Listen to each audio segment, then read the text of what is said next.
Дос, балалар ертең қыдыруға барайын деп жатыр. Жүр бірге. Блин, Сабина, қазір ақша жағынан қиын ғой бізде. Айлыққа дейін микрозайм ала салайық. Бір апта қалды ғой.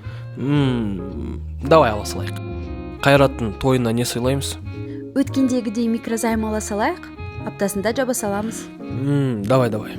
Дос, бізде 13-і ипотека төлеу керек. Айлық 15-і ғана келеді. Не істейміз?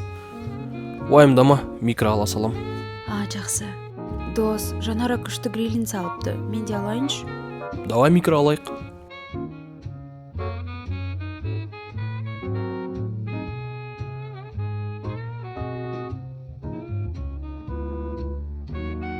Сабина, 450 мың шығыпты.